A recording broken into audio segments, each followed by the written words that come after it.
Om Shri Ganeshaya Namaha Om Vakratunda Mahakaya Surya Koti Samaprabha Nirvignam Kurume Deva Sarvakarishi Sarvada Om Ganganapate Namaha Guru Brahma Guru Vishnu Guru Devo Maheshwaraha Guru Deva Param Brahma Tasmai Shri Guruve Namaha Sarva Mangala Mangalle Shive Sarvartha Sadike Sharanye Trambake Gauri Narayani Namostute Ya Devi Sarva Bhuteshu Mahalakshmi Rupena Samstita Namaste Say, Namaste Say, Namaste Say, Namo Namaha Om Gunatito Aksharam Brahma Bhagavan Purushottamaha Jano Janandidam Satyam Uchate Bhava Bandhanat Om Bhagavate Shri Swaminarayanaya Namaha Shri Lakshmi Narayanaya Namaha Shri Radha Krishnaya Namo Namaha Shri Uma Maheshwara Swamine Namaha Om Namo Narayanaya Om Namo Narayanaya Om Namo Bhagavate Vasudevaya Om Namah Shivaya, Namah Shivaya, Namah Shivaya. Om Namah Shivaya, Om Namah Shivaya, Om Namah Shivaya. Om. Welcome to Nitya Satsang. Today is the 9th of December 2024. I want to offer my prostrations to all the great sages and to Bhagavan residing in the heart of every being. We are continuing to examine the 6 Urmis. Urmi meaning the waves of experience that we have in our life. So many are coming and going, coming and going. So I'm going to continue today to go further in the Urmi, meaning the wave of emotion that we call fear, Bhaya. I'm going to do a little screen share here with you so you can see some of my notes on this. It's a very fascinating subject to even study, but of course, in reality, in life, this is a big affliction in so many people's lives. So we want to understand Bhaya, meaning fear, within the Advaita Vedanta framework. Okay, so this is some of the language is a little dense, but I'm going to break it down for you very carefully. Please try to follow along. So the title of the paragraph that you see here is From Phenomenal Disturbance to Non-Dual Understanding. What does that mean? Phenomenal disturbance means my experience. I feel fear. I feel afraid. I feel this. I feel that. That's called phenomenal in philosophy. It's a disturbance inside. So we want to transition from the state of phenomenal disturbance to non-dual realization. So in Advaita Vedanta, the phenomena of Bhaya is not treated as a mere psychological episode, but as a multifaceted distortion arising from avidya. What a beautiful way to understand this. A multifaceted distortion. That says it all. That says everything about this. Because there are so many facets to Bhaya, to fear. So many facets, so many ways. But what is it? It is a distortion. It's not the Atma. It is arising from avidya. Otherwise, fear would mostly disappear except the functional part.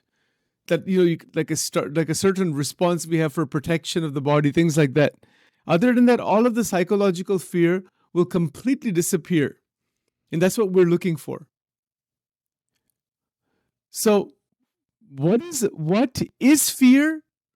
Fear is a multifaceted distortion arising from avidya and the power of Maya, illusion, the power of Brahman. Advaita Vedanta fundamentally posits, meaning proposes, the non-dual reality of Brahman, the infinite, undivided consciousness that underlies all apparent multiplicity. Please be clear about the meaning here. We want to go slow. What is Brahman? Brahman, sometimes it is pronounced Brahma or Brahman. The end sound is there also at the end. An infinite, undivided consciousness, reality, that underlies all apparent multiplicity. The multiplicity that is in our experience, the outside apparent world and the internal world, where Bhaya, meaning the fear, is part of that multiplicity, is only apparent. So within this ontological view, meaning view of being, that what exists is Brahman, fear, like other vrittis, there's so many vrittis. Vritti meaning mental modifications. It is a momentary perturbation on the calm substance of pure consciousness. These paragraphs are written pretty heavy language, so I'm breaking it down. This is the new book I'm working on Advaita Vedanta. This is a volume 2, actually. The first one is nearly done. So this one is connecting the various philosophical ideas. It's really for people who are like really deep into like philosophical ideas. But I'm sharing something here with you. You can see how profound this one paragraph is. बहुत ही इसमें बहुत ज्ञान है. It's a great amount of knowledge and wisdom is here. So, vrittis are mental modifications.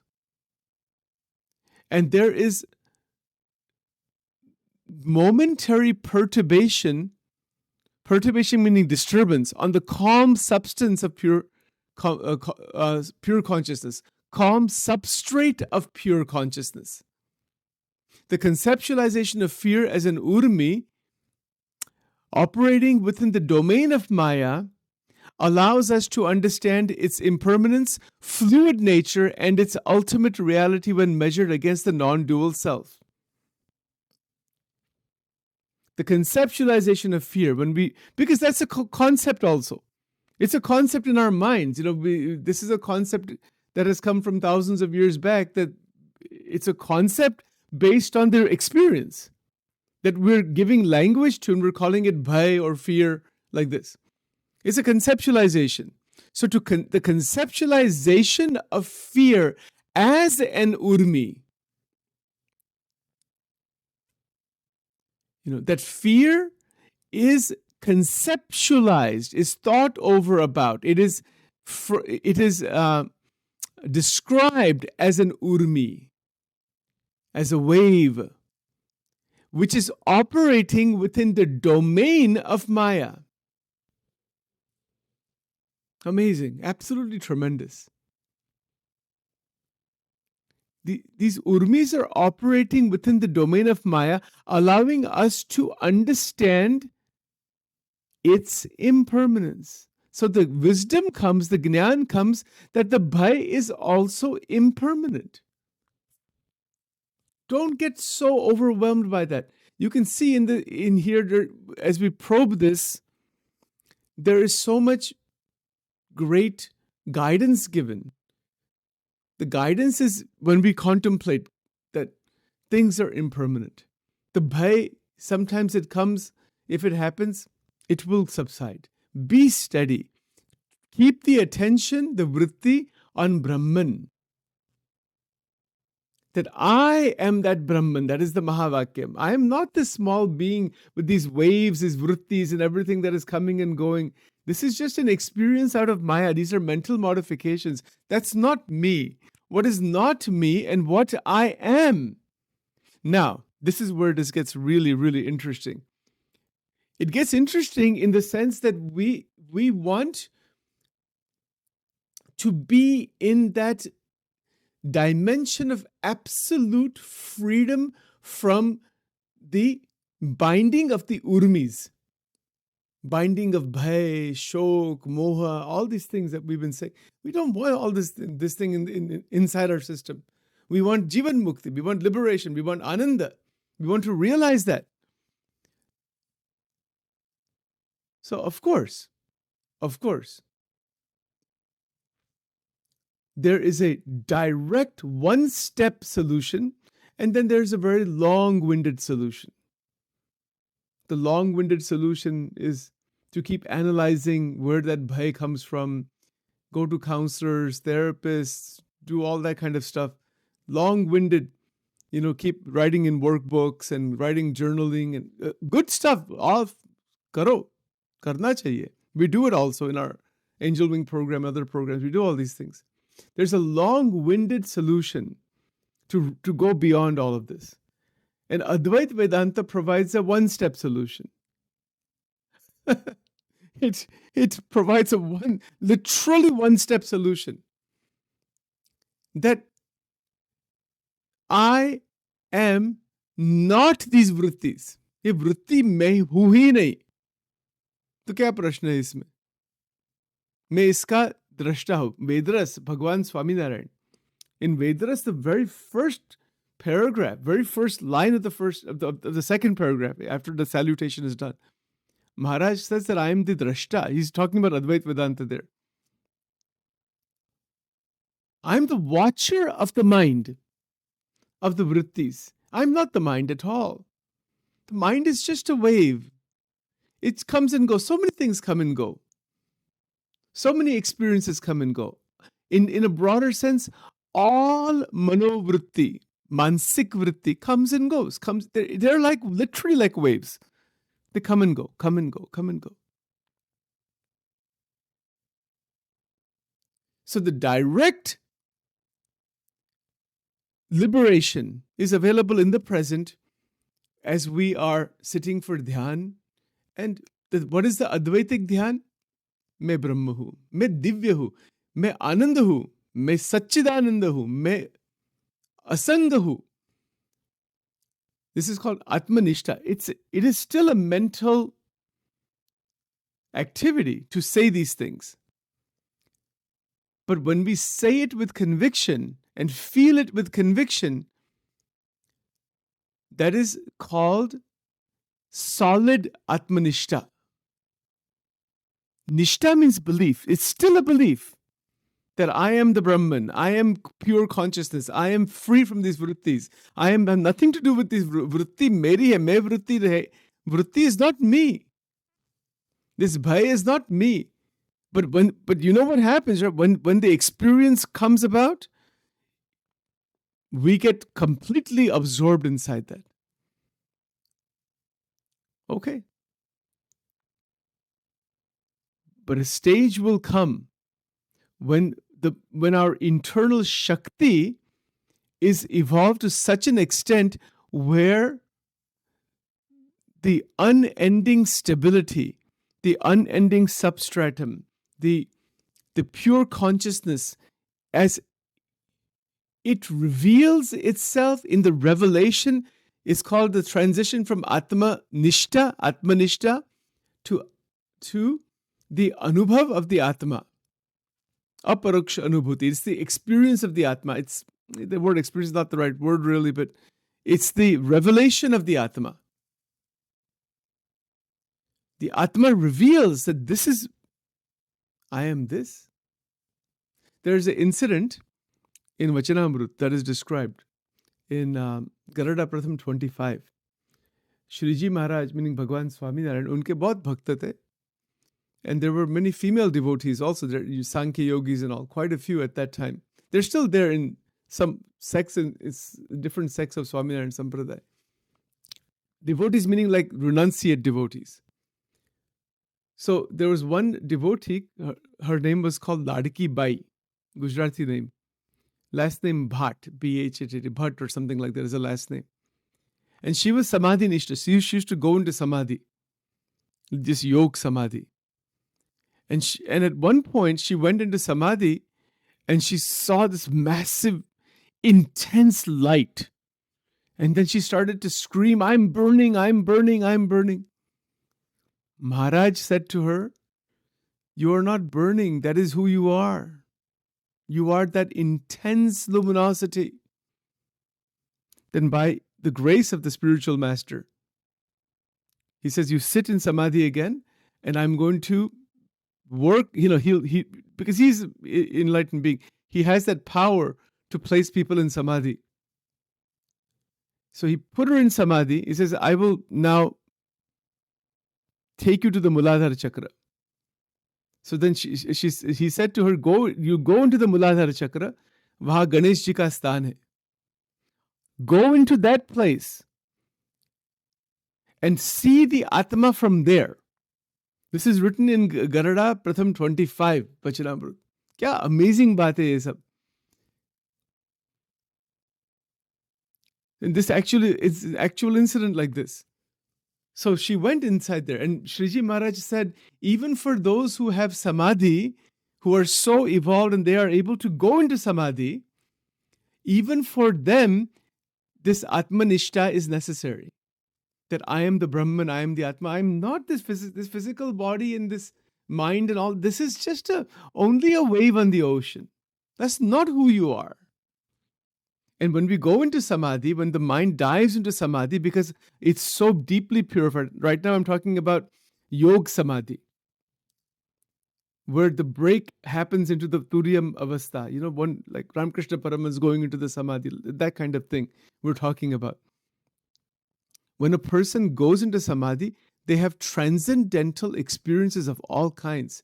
And particularly the Brahman, the revelation of the Brahman is indescribable. It is not, how can I say this? It is not a physical substance. It is existence, sat. It is chit. It is ananda. It is the substratum on which all of names and forms and bodies come and go, come and go, come and go. It is the non-dual substratum called the Nirakar Akshara Brahma. इसको चिदाकाश भी कहते हैं. वचनामृत गरुड़ा प्रथम 21, श्रीजी महाराज भगवान स्वामीनारायण, उन्होंने बहुत अद्भुत बात बताई है कि अक्षर के दो स्वरूप है. एक निराकार स्वरूप है, एक साकार स्वरूप है. And Advaita Vedanta is talking about that निराकार स्वरूप. कि ब्रह्म का निराकार स्वरूप है. आत्मा भी निराकार है, इसका कोई आकार नहीं है.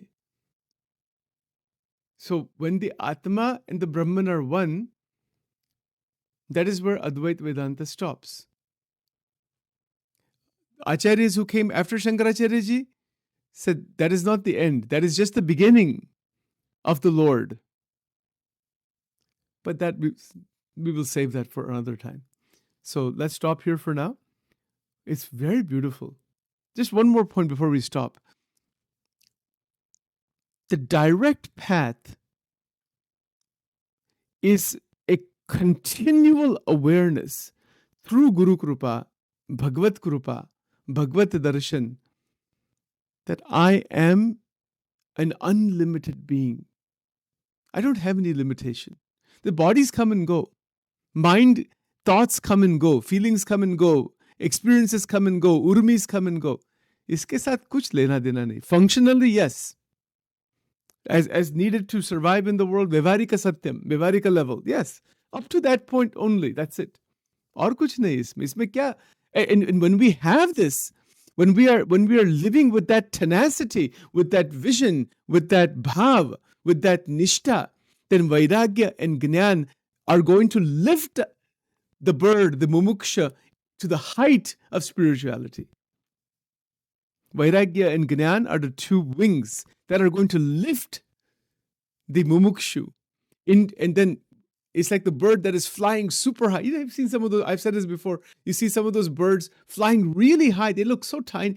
How they reach that height like that? Low-flying birds are one thing, but you see sometimes some birds are way up there, They're just cruising up there. They're just soaring. That is the mukta state. That is a liberated state. Right? So with that, let's stop here for today. Om Dhyanamulam Gurur Murti Mantramulam Gurur Vakyam Pujamulam Gurur Padam Mokshamulam Gurur Kripa Om Aim Rim Klim Chamundai Viche Aim Rim Klim Chamundai Viche Om Aim Rim Klim Chamundai Viche Om Divalingaya Namaha Urdhavalingaya Namaha Anandalingaya Namaha Dvadash Jyotirlingaya Namo Namaha Om Namah Shivaya Namah Shivaya Namah Shivaya Om Durge Durge Rakshini Tha Tha Swaha. Om Shri Radha Krishna Arpanamastu.